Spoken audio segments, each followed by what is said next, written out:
ಈ ಪ್ರಪಂಚದಲ್ಲಿ ಒಂದು ಸಲ ಸೋತಿರೋರೇ ಒಂದು ಇತಿಹಾಸವನ್ನು ನಿರ್ಮಿಸೋದು. ಈ ಡೈಲಾಗನ್ನು ನಾವು ಈಗಷ್ಟೇ ರಿಲೀಸ್ ಆಗಿರೋ ಅಮೃತಾಂಜನ್ ಸಿನಿಮಾದಲ್ಲಿ ನೋಡಿದ್ವಿ. ಸೋಷಿಯಲ್ ಮೀಡಿಯಾದಲ್ಲಿ ಕುಡುಕರ brand ambassador strong Sudhakar Gowda ಅವರು ಅವರ ಪಾತ್ರದ ಬಗ್ಗೆ ಈ ಸಿನಿಮಾ ಟ್ರೇಲರ್ ಬಗ್ಗೆ ಮಾತನಾಡ್ತಾ ಹೋಗ್ತಾರೆ. ಗೌಡ್ರೆ, ಸುಮಾರು ವರ್ಷಗಳಿಂದ ನೀವು ಕಂಟೆಂಟ್ಗಳನ್ನು ಬಿಡ್ತಾ ಇರ್ತೀರಾ, ಕಾಮಿಡಿ ಕ್ರಿಯೇಟ್ ಮಾಡ್ತೀರಾ, ನಿಮ್ಮದೇ ಆದಂಥ ಒಂದು ಫ್ಯಾನ್ ಬೇಸ್ ನಿಧಾನವಾಗಿ ಕ್ರಿಯೇಟ್ ಮಾಡ್ಕೊಳ್ತಾ ಹೋಗ್ತೀರಾ. ಈಗ ಟ್ರೇಲರ್ ರಿಲೀಸ್ ಆಗಿದೆ, ನಮಗೆ ಒಂದು ಕುತೂಹಲ, ಮೊಬೈಲಿಂದ ಸಿನಿಮಾಗೆ ಹೋಗುವಂಥ ಸ್ಟಾರ್ಗಳು ಹೇಗೆ ಉಳ್ಕೊಳ್ಬೋದು ಇಂಡಸ್ಟ್ರಿಯಲ್ಲಿ ಅಂತ, ಇದ್ರ ಬಗ್ಗೆ ಏನು ಯೋಚನೆ ಮಾಡ್ತೀರಾ ನೀವು? ಸೊ ನಾನೇನಂತೀನಿ ಅಂದರೆ, ಅದು ಇವಾಗ ಸಿನಿಮಾ ನಾವು ಚೆನ್ನಾಗಿ ಮಾಡಿದರೆ ಡೆಫಿನೆಟ್ಲಿ ಉಳ್ಕೊತೀವಿ. ಸೊ ನಾವು ಇವಾಗೇನು ಶಾರ್ಟ್ ಫಿಲಮ್ಸೋ ರೀಲ್ಸ್ ಏನು ಮಾಡ್ತಿದ್ವೋ ಅದನ್ನು ಬಿಟ್ಟು ಒಂದು ಸಿನಿಮಾಗೆ ಏನು ಬೇಕು ಅಂತೆಲ್ಲ ಯೋಚನೆ ಮಾಡಿದ್ದೀವಿ. ಸೊ ಹೋಪ್ಫುಲಿ ಜನ ಯಾರು ಥಿಯೇಟರ್ಸಿಗೆ ಬರ್ತಾರೆ ನಮ್ಮನ್ನು ನೋಡೋಕ್ಕೆ ಅಂತ, ಅಟ್ಲೀಸ್ಟ್ ನಮ್ಮ ಶಾರ್ಟ್ ಫಿಲಮ್ ಫಾಲೋ ಮಾಡೋರು, ರೀಲ್ಸ್ ಫಾಲೋ ಮಾಡೋರು ಯಾರು ಬರ್ತಾರಲ್ಲ ಅವ್ರಿಗೆ ಡಿಸಪಾಯಿಂಟ್ಮೆಂಟ್ ಅಂತೂ ಆಗಲ್ಲ. ಅಷ್ಟು ಚೆನ್ನಾಗಿರುತ್ತೆ ಅಂತ ನಾನು ಹೇಳೋಕ್ಕೆ ಇಷ್ಟಪಡ್ತೀನಿ. ಒಂದು 5-6 ವರ್ಷದ ಹಿಂದೆ ನೀವು ಶಾರ್ಟ್ ಫಿಲಮ್ ಮಾಡಿದಾಗ ಒಂದು ಸರ್ಪ್ರೈಸ್ ಆದಂತಹ ವೆಲ್ಕಮಿಂಗ್ ಸಿಗುತ್ತೆ. ಸಿನಿಮಾಗೂ ಅದು ಈಗ ಶುಕ್ರವಾರ ಸಿಗುತ್ತೆ ಅನಿಸುತ್ತೆ. ಅದೇ ಸಿಗುತ್ತೆ ಸರ್. ನಾವು 5 ವರ್ಷದಿಂದ ಶಾರ್ಟ್ ಫಿಲಮ್ ಮಾಡಿದಾಗ ಯಾರು ಏನು ಎಕ್ಸ್ಪೆಕ್ಟ್ ಮಾಡಿರಲಿಲ್ಲ ಅಲ್ವಾ ಹಿಂಗಾಗುತ್ತೆ ಅಂತ.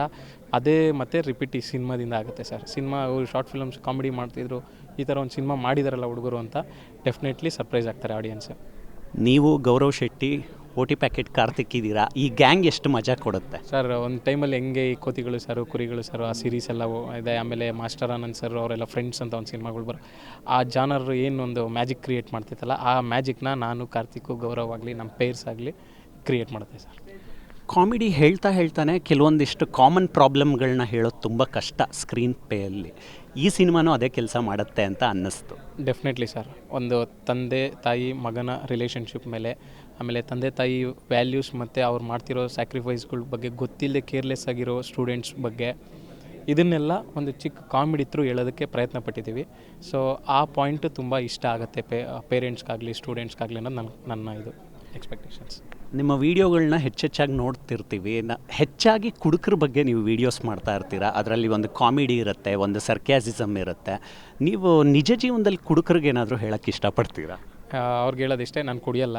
ಸೊ ದಯವಿಟ್ಟು ನೀವು ಕುಡಿಬೇಡಿ, ನಾನು ಮಾಡೋದು ಕಂಟೆಂಟ್ಸ್ಗೋಸ್ಕರ ಮಾತ್ರ. ಸೊ ನನಗೆ ಆಲ್ಕೋಹಾಲ್ ಸ್ಮೋಕಿಂಗ್ ಅಭ್ಯಾಸ ಇಲ್ಲ, ನೀವು ಮಾಡಬೇಡಿ. ನಾನು ಮಾಡೋದನ್ನು ಫನ್ನಾಗಿ ಮಾತ್ರ ತೊಗೊಳ್ಳಿ ಅಷ್ಟೇ. ಸಿನಿಮಾ ರಂಗದಲ್ಲಿ ಏನೇನಾಗ್ತಾ ಇದೆ ನೋಡ್ತಾ ಇದ್ದೀವಿ. ಪ್ರತಿ ಶುಕ್ರವಾರ ಬಂದಾಗ 5-6 ಸಿನಿಮಾಗಳು ರಿಲೀಸ್ ಆಗುತ್ತೆ. ಪ್ರಮೋಷನ್ ಇಂಪಾರ್ಟೆನ್ಸ್ ಕೂಡ ಗೊತ್ತಿರುತ್ತೆ ನಿಮಗೆ ಕಂಟೆಂಟ್ ಕ್ರಿಯೇಟರ್ ಆಗಿ. ಪ್ರಮೋಷನ್ಗಳು ಆಗ್ತಾ ಇಲ್ಲ ಅನ್ನುವಂಥ ಬೇಸರವನ್ನು ಯಾವುದೋ ಒಂದು ವೇದಿಕೆಯಲ್ಲಿ ವ್ಯಕ್ತಪಡಿಸ್ತೀರಾ. ಯಾಕೆ ಆ ಬೇಸರ ವ್ಯಕ್ತಪಡಿಸಿದ್ರಿ? ಏನಿಲ್ಲ ಸರ್, ನಾನು ನಮ್ಮ ಕಂಟೆಂಟ್ಸ್ ಮೇಲೆ ಬಿಲೀಫ್ ಇಟ್ಕೊಂಡಿರೋದು. ಸೊ ಈಗ ಟ್ರೈಲರ್ ನೋಡಿದರೆ ನಿಮಗೆ ಏನೋ ಒಂದು ಕ್ಯೂರಿಯಾಸಿಟಿ ಕ್ರಿಯೇಟ್ ಮಾಡಿರುತ್ತೆ ಅಲ್ವಾ. ಸೊ ನನ್ನ ಪ್ರಮೋಷನ್ ಪಾಯಿಂಟೇ ನನ್ನ ಟ್ರೈಲರು, ನನ್ನ ಸಾಂಗು, ಇಲ್ಲ ನಾಳೆ ರಿಲೀಸ್ ಆಗೋ ಪ್ರಮೋಷನ್ ಸಾಂಗು. ಸೊ ಡೆಫಿನೆಟ್ಲಿ ಅದನ್ನು ನೋಡಿದ್ಮೇಲೆ ಜನಕ್ಕೂ ಕ್ಯೂರಿಯಾಸಿಟಿ ಕ್ರಿಯೇಟ್ ಆಗುತ್ತೆ, ಥಿಯೇಟ್ರಿಗೆ ಬರ್ತಾರೆ ಅನ್ನೋ ಒಂದು ನಂಬಿಕೆ ಇದೆ ಸರ್. ನಿಮ್ಮ ವೀಡಿಯೋಗಳಿಗೂ ಸಾಕಷ್ಟು ಕಾಮೆಂಟ್ಸ್ ಬಂತು ಆ ಟೈಮಲ್ಲಿ. ಅಂದರೆ ಒಂದು ಕನ್ನಡ ಸಿನಿಮಾ ರಿಲೀಸ್ ಆಗುವಾಗ ಎಲ್ಲ ಸ್ಟಾರ್ಗಳು, ಎಲ್ಲ ಸೆಲೆಬ್ರಿಟಿಗಳು ಒಟ್ಟಿಗೆ ಸಪೋರ್ಟ್ ಮಾಡೋದಕ್ಕಾಗೋದಿಲ್ಲ ಅಂತ. ಒಂದೊಂದು ಸಲ ಆ ಸಿನಿಮಾ ರಿಲೀಸ್ ಆಗ್ತಾ ಇರೋದು ಗೊತ್ತಿರಲ್ಲ, ಅಥವಾ ಆ ಟೀಮ್ ಬಗ್ಗೆ ಯಾವುದೇ ಪರಿಚಯ ಇರೋದಿಲ್ಲ ಅಂತ. ಈ ಕಮೆಂಟ್ಗಳನ್ನ ಹೇಗೆ ಸ್ವೀಕರಿಸ್ತೀರಾ? ಸೊ ಓಕೆ ಸರ್, ಅದೇನೋ ಆಯಿತು, ಅದ್ರ ಬಗ್ಗೆ ಏನಂತ ಇದಿಲ್ಲ. ಬಟ್ ನಮಗೊಂದಷ್ಟು ಜನ ಇವಾಗ ಸಪೋರ್ಟ್ ಮಾಡಿದ್ದಾರೆ. ಶಿವಣ್ಣ ಸರ್ ಮಾಡಿದ್ದಾರೆ, ಡಾಲಿ ಸರ್ ಮಾಡಿದ್ದಾರೆ, ಯೋಗಿ ಸರ್ ಮಾಡಿದ್ದಾರೆ. ಸೊ ಇವತ್ತು ಜೈಮಾಲಾ ಮ್ಯಾಮ್ ಬಂದಿದ್ದಾರೆ. ಸೊ ಯಾರ್ಯಾರು ನಮಗೆ ಸಪೋರ್ಟ್ ಮಾಡ್ತಾ ಇದ್ದಾರಲ್ಲ, ಸೊ ಅವ್ರಿಗೆಲ್ಲ ಥ್ಯಾಂಕ್ ಯು ಅಂತ ಹೇಳೋಕ್ಕೆ ಇಷ್ಟಪಡ್ತೀನಿ.